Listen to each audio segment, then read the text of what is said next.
born in Maryland around 1820.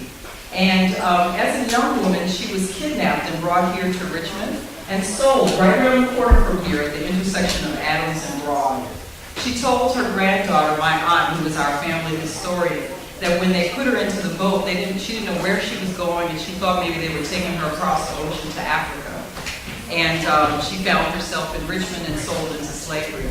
So her name was Caroline, and this is her song. Woo! I lost my religion, oh no. I lost my religion, don't say. I lost my religion, oh no. Macedon stole me across the raging sea. In Richmond City I'll now stand, thought I'd reached the promised land. Instead I stood on an auction block. New masters say I's breeding stock. I lost my religion, oh no. I lost my religion, don't say. I lost my religion, oh no. Macedon stole me across the raging sea. My little children, I love you so. I'm still praying you'll be spared. This a hardship life that I done found since my foot first touched this ground. I've lost my religion, oh no. I've lost my religion, don't say. I've lost my religion, oh no. Macedon stole me across the raging sea. How does it start off, April? We who believe in freedom cannot rest. We who believe in freedom cannot rest until it comes. Until the killing of black men and black mother sons is as important as the killing of black men and white mother sons. We who believe in freedom cannot rest. We who believe in freedom cannot rest until it comes. That which touches me most is that I've had a chance to work with you all, passing on to others that which was passed on to me. To me, young people come first. They have the courage where we fail. If I can just shed some light so they can carry us through the gale. We who believe in freedom cannot rest. We who believe in freedom cannot rest until it comes. The older I get, the better I know that the secret to my going on is with the razor in the hands of the young who care to run against the storm. Not needing to clutch for power, not needing the light just to shine on me. I wanna be one in the number as we stand against tyranny. We who believe in freedom cannot rest. Now y'all heard enough, now you can sing along. We who believe in freedom cannot rest until it comes. We who believe in freedom cannot rest. We who believe in freedom cannot rest until it comes. Struggling myself don't mean a whole lot to have come to realize that we all have to stand up and fight. That's the only way our struggle survives. We who believe in freedom cannot rest. We who believe in freedom cannot rest until it comes. One more time, y'all sound so good. We who believe in freedom cannot rest. We who believe in freedom cannot rest until it comes. Thank you so much for singing. Yeah. Thank you so much for all being here and standing with Standing Rock. We're hanging strong. First, I want to talk to you about some things that are positive and going on out there.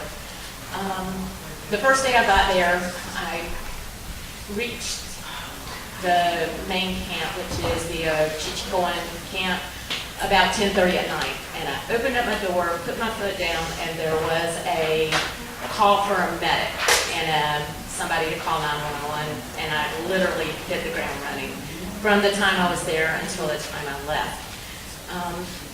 When I went to sleep out there the first night, there were ceremonies going on, and I could hear music coming from a sweat lodge.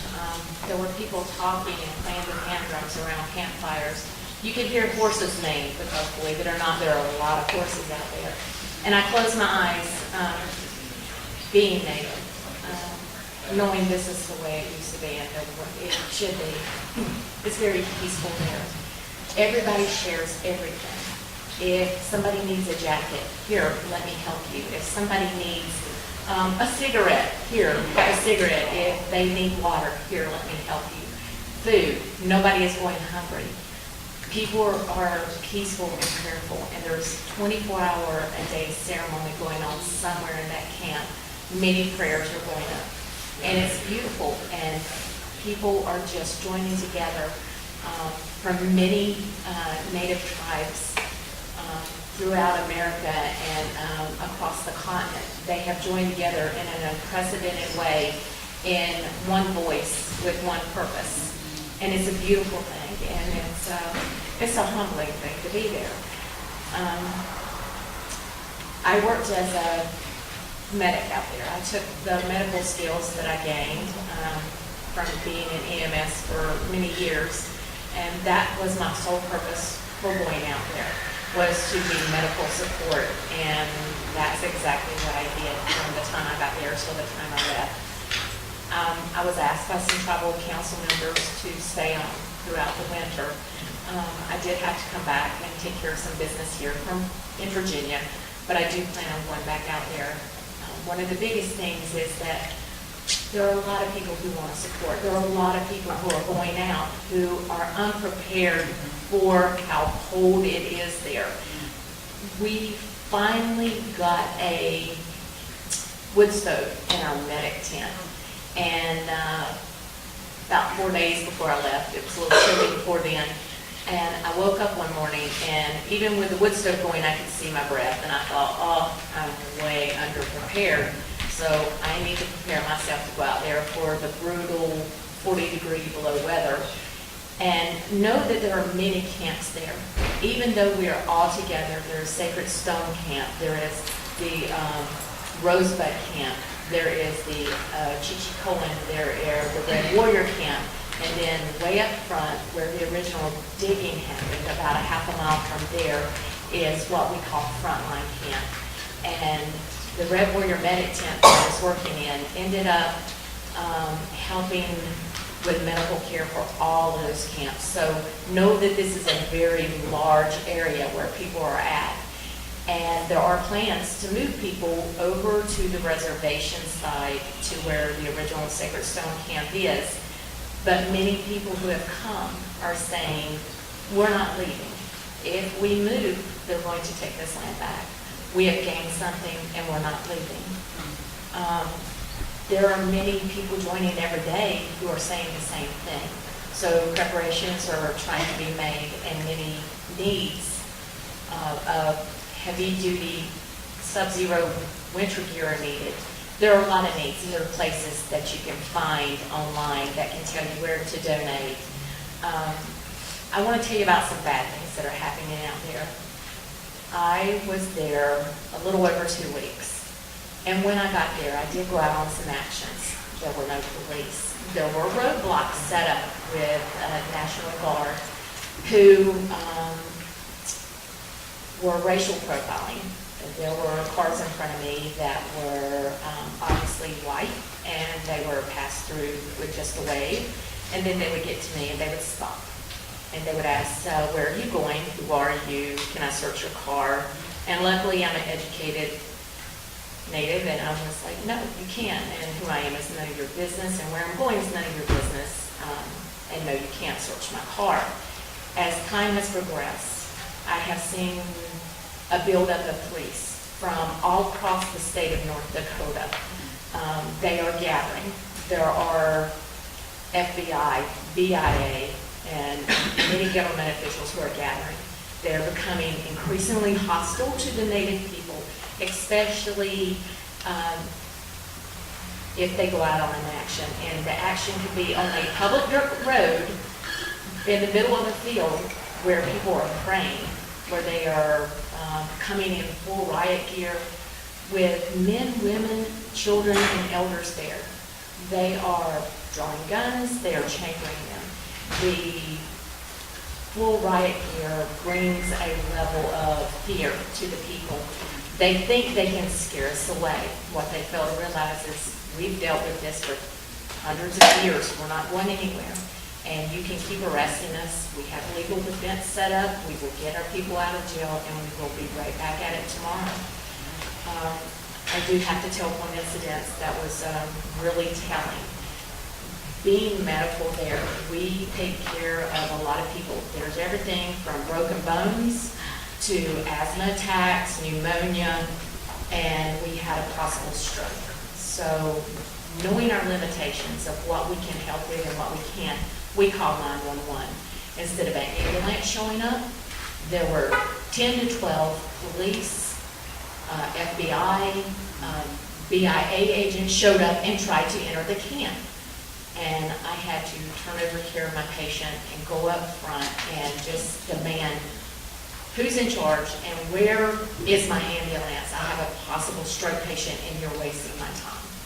And they said, it's not safe. And I looked around and there were people, children and elders, and just people walking, no disturbance, no chanting, no yelling, no rock throwing, no weapons. And I looked around and I said, where do you see violence? I need my ambulance and I need it now. Those are the kind of things that in a true, honest emergency, lucky for this lady, she was not having a stroke. If it had been, time is money.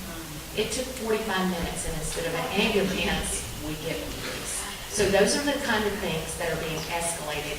It's not the people, they're prayerful, they're peaceful. There are no weapons, there are no drugs, and there are no alcohol allowed in that camp. It is peaceful and prayerful. And even when they go out on actions, the actions are non-violent.